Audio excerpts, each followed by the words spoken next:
Buenas tardes. Antes de nada, agradecer a FNAC la posibilidad de presentar en vuestro espacio, en el contexto del Festival de Cinema Fantàstic de Sitges, que siempre es un honor.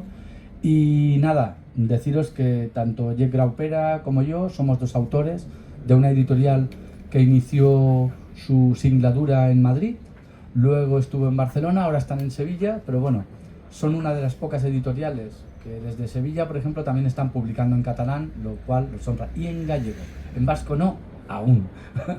Entonces, se nos ofreció la posibilidad de presentar aquí y pensamos que eran dos libros que, bueno, jugaban un poco con la ficción, jugaban un poco con la temática que aquí se habla. Los dos venimos, yo creo que los dos venimos de leer efusivamente a Stephen King, al margen de otros autores. Y bueno, cruzando espejos, solo el nombre del otro lado del espejo ya me lleva a Stephen King a la cabeza. O sea, no puedo evitarlo, a sus multiuniversos. Nada, queríamos haceros una pequeña presentación de las novelas. Os dejo en primer lugar con Jep Graupera y el otro lado del espejo. Hola, buenas tardes a todos. Gracias por asistir y bueno, un privilegio formar parte del Festival de Cinema Fantàstic de Sitges y de FNAC, donde recuerdo años a ir a buscar discos y pasar horas y horas hojeando sus libros en la Plaza Cataluña. Y bueno, hoy estamos aquí con libros que hemos escrito nosotros, lo cual es un orgullo. El porqué de la novela que en este caso presento yo, El otro lado del espejo, historias oscuras de Bobby Marsh. Pues al no haber tenido una formación académica extensa, ni corta tampoco, Ausente. Mi bagaje literario en este sentido es de consumo, es decir, desde los 3 años que aprendes a leer, creo que nunca he dejado de hacerlo. No recuerdo ningún solo día de mi vida sin estar leyendo algo. Y al final uno se forma literariamente con aquello de lo que se alimenta. A los 11 años, en la fiesta de cumpleaños de esas típicas del colegio, alguien me regala, y no consigo recordar quién, un ejemplar editado por Bruguera titulado Relatos de miedo, en el que estaban Edgar Allan Poe, Robert Louis Stevenson, H.G. Wells y algo de Becker había. Con 11 años te regalan eso. Pero creo que ese fue un buen punto de inflexión. Luego, Te lo regaló un visionario. no lo sé. O alguien que tenía una visión muy torturada de mí. No hablemos, o sea, recordemos que era la época del colegio, pues, no sé, es curioso. Probablemente el regalo vino más del padre que del compañero de clase. Pero bueno, el caso es que llega un momento en la vida que la cabeza es como una olla a presión, ¿no? Le has ido metiendo literatura y al final por alguna válvula de escape tiene que salir. Y ha salido en forma de esta novela que presento hoy. ¿Por qué? Porque es el universo que he conocido literariamente y que culturalmente he absorbido. Años 80, Estados Unidos, el rock and roll, Springsteen, Motley Crue, Twisted Sister, Wasp, todas esas bandas de glam rock de los 80, y a la vez la escena rockabilly que yo viví en la adolescencia, que te traslada al universo de los 50, de los coches clásicos, Elvis Presley, Chuck Berry, Eddie Cochran. Todo este universo lo quería plasmar de alguna manera en una historia que es básicamente sobre la amistad y sobre la implacable venganza que el tiempo ejerce sobre todos nosotros. Empieza situando un grupo de amigos en el estado de Maine, USA, en el año 84, y termina en la época actual, en concreto en el año 2022. Todo este recorrido vital es un poco el que todos experimentamos. Somos jóvenes, tenemos nuestro cenit en las vidas, llega la hostia de la edad adulta, las decepciones, la pérdida y al final el momento presente. Y de momento no sigo más porque Jordi me está mirando con cara de tío, cállate ya. No, ni molt menys.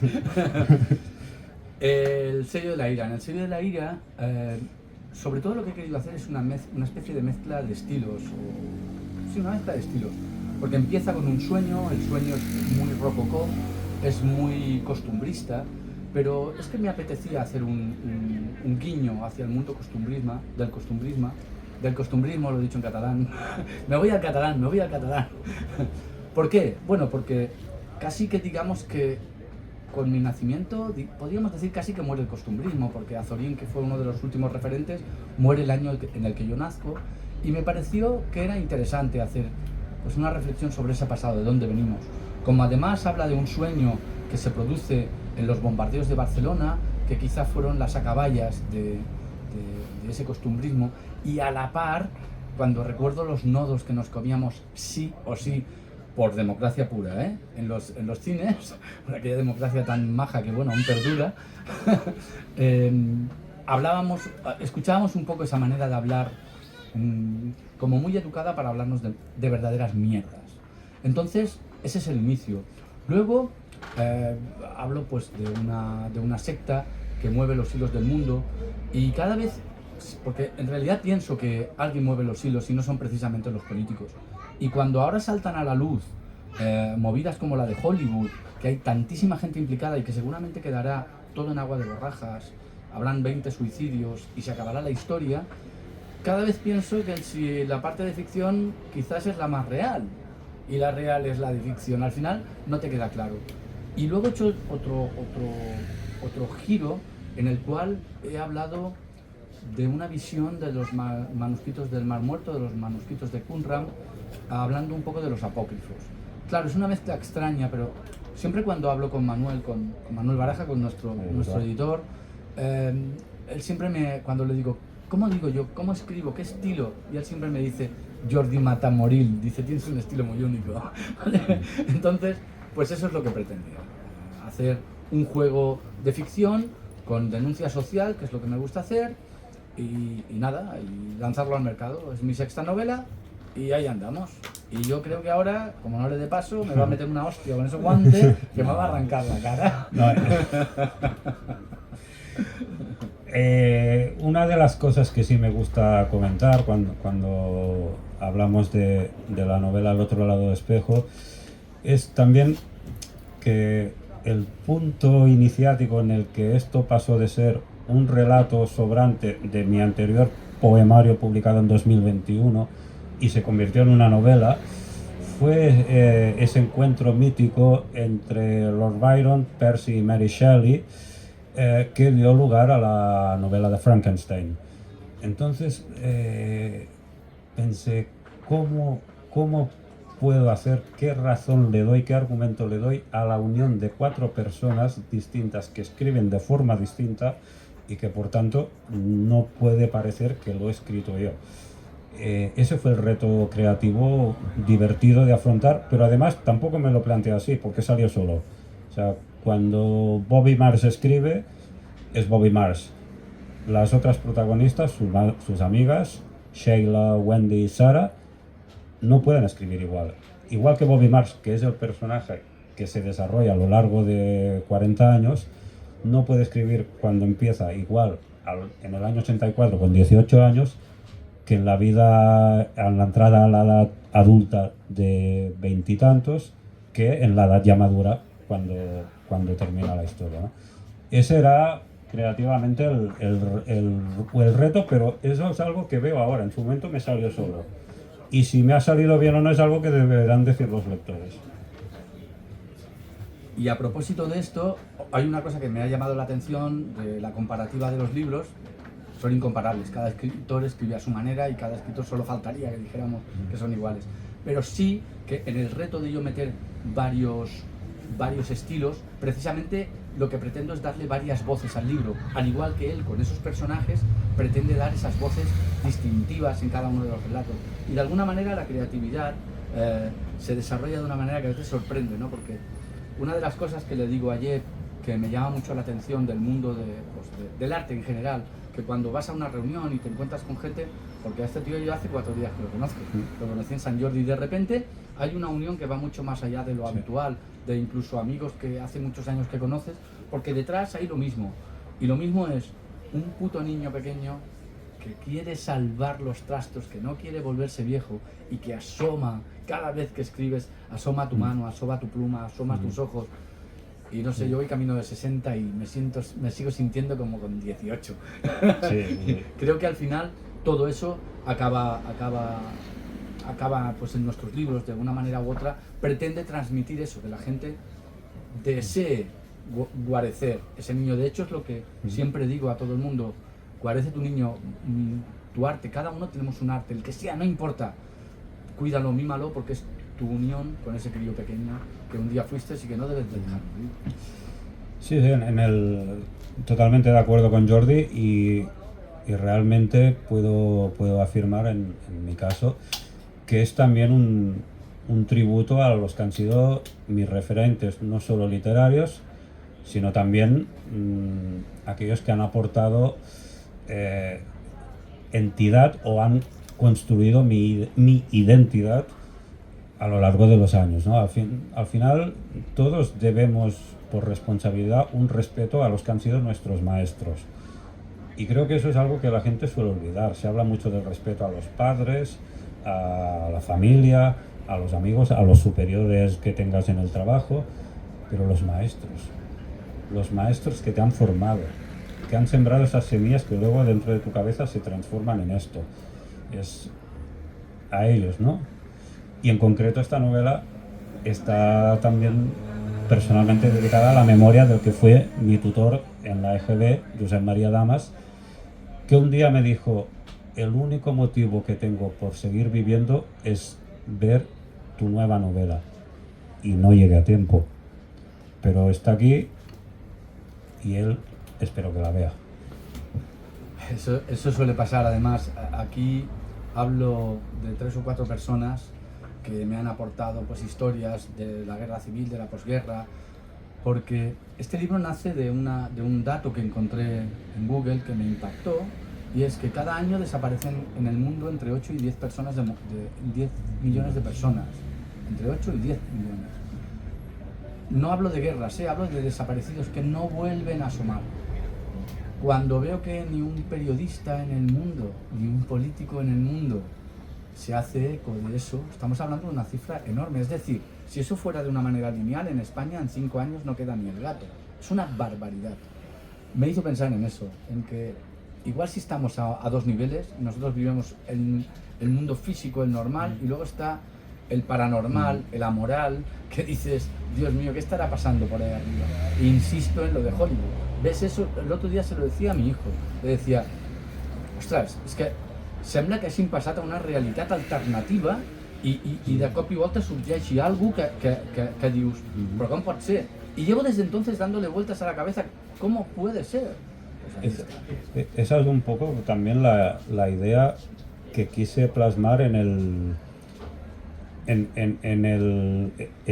ese halo de supuesto misterio quizás que emerge de un espejo, ¿no? Y de ahí porque un espejo me recordaba mucho a la escena de cuando eras pequeño, te llevaban al peluquero, te sentaban ahí, veías venir al tío por detrás con la navaja, y dices, Dios mío, que el hombre le temblaba la mano, y cuando terminaba te ponía el espejo para que te vieras cómo te había quedado el cogote, pero claro, era el espejo contrapuesto al espejo que tenías enfrente, con lo cual venías infinidad de espejos.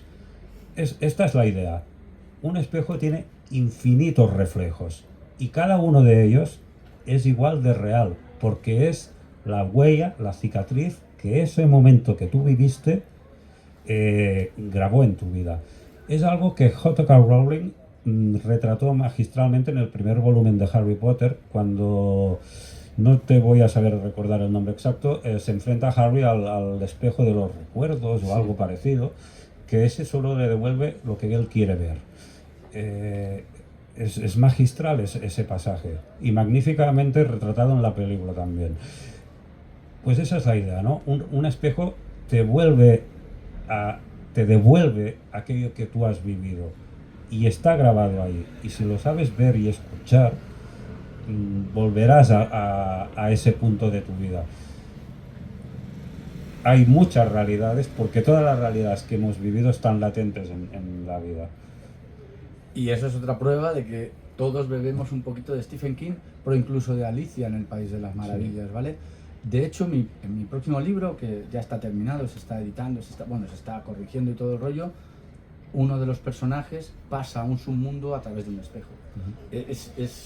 Debemos, insisto, de las mismas fuentes, y muchas veces me llama la atención eso a la hora de escribir, con nuestros estilos absolutamente distintos y tal, pero todos vamos hacia allí, hacia esos espejos, hacia ese multiuniverso, a esas posibilidades. Pero los espejos al final, como dices, aquel espejo de Harry Potter, nos marca las puñeteras 1000 realidades que pueden haber, como los multiuniversos a los que te puede arrastrar. Pues nada, creo que hasta aquí hemos llegado. Hasta aquí hemos llegado. ¿Alguna pregunta, Jeff? Por ejemplo, esto que decías de que lo has ambientado en Maine, en Estados Unidos, ¿cómo lo haces? O sea, a nivel de documentación y eso, es complicado, ¿no? Ahora es ese punto de la entrevista en el que uno siente la gozada de poder decir, me gusta que me hagas esa pregunta. Fue como más me divertí. Obviamente, yo soy de Badalona, de pare y mare badalonins de quinta generación para atrás, o sea que pero he crecido escuchando a Springsteen, he crecido leyendo a Stephen King, y al final el universo mental o literario que tienes dentro o sea, la imaginación es relativa. Desde que Homero escribió la Ilíada, que era un poema de transmisión oral, cantado, porque la gente no sabía leer, nos hemos ido transmitiendo al menos cada uno su propia manera de ver unos mismos fantasmas o sueños. En mi caso, es lo que he mamado. O sea, y no me supuso una labor de investigación. Es que para mí era... Los años 80 hemos crecido con eso, claro. Sí, es que para mí era un entorno tan natural, era mi hábitat, ¿no? Luego hay una frase del propio Springsteen en el que lo resume quizá muy bien, cuando él dice, hostia, Chuck Berry escribió los primeros himnos de rock and roll para chavales de instituto y no fue al instituto. Los Beach Boys han escrito las canciones de surf más famosas de la historia, por cierto, plagiando a Chuck Berry, y ninguno de ellos sabe surfear, ni lo ha intentado en su vida. O el propio Springsteen es el portavoz de la clase obrera americana y nunca ha trabajado, siempre se ha dedicado a la música. Entonces, es la capacidad de meterte en ese entorno lo que te da quizá la perspectiva para poder escribir sobre ello. A veces incluso más que si formaras parte del entorno. Es poder salir y verlo como si fueras un marciano que ve nuestro planeta y decía, mira qué hace mira cómo actúa, lo voy a escribir. Y este ha sido el proceso, y me lo pasé en grande, porque además en la novela tiene un gran peso y un gran trasfondo el rock and roll de mis dos décadas favoritas, los 50 y los 80. Entonces estabas escribiendo y estabas escuchando esa canción. Hostia, pero estás en el año 59, ¿se había publicado ya? Sí, no. Seguramente si la canción que hubiese estado escuchando en ese momento, la frase saldría distinta. Y todo eso está ahí. Y fue la parte más divertida de escribir así. Y en tu caso, Jordi, el tema has hablado de los temas de los bombardeos de Barcelona, lo de los italianos en la Segunda Guerra Mundial. Y también te documentaste en eso, porque ahora creo que hay mucha información de dónde cayeron las bombas y los barrios que fueron más afectados y todo eso, ¿no? Sí, al final, como te está diciendo él, o sea, la documentación de una obra, de una novela, la que sea, es la parte más alucinante de todas, porque te adentras en 1000 mundos que no conoces y de alguna manera te van a nutrir.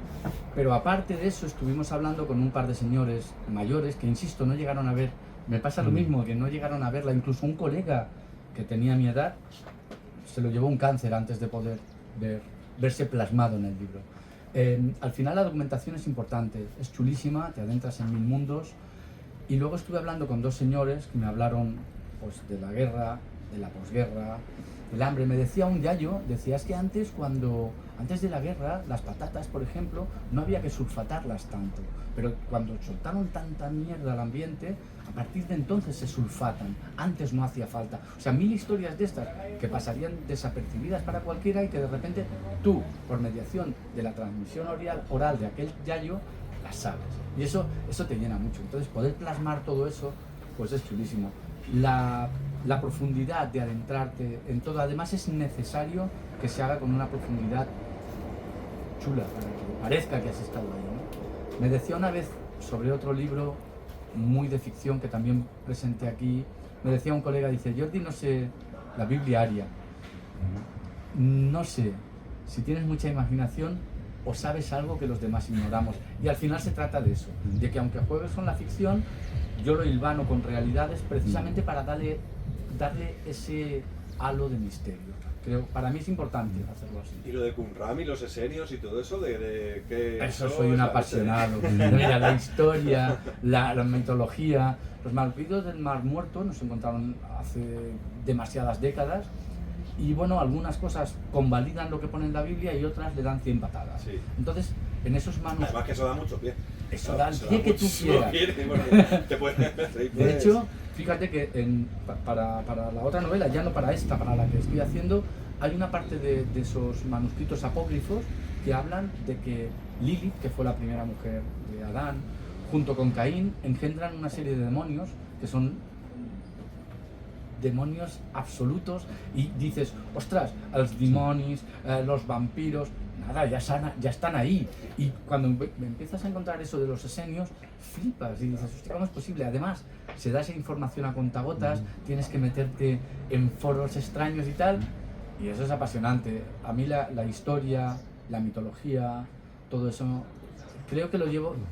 Mi mujer siempre me dice, es que, tío, tienes una memoria prodigiosa. Digo, para lo que quiero sí, eso se me queda. Entonces, y claro, las matemáticas no. No, las mates soy un patán. Pero para los datos... Sí, entonces, bueno, todo eso acaba formando parte de tus novelas y bueno, y toda tu trayectoria. Al final, un poco escribes lo que eres. Bueno, mi protagonista, lo puedo citar, no es spoiler, pero en una de las frases finales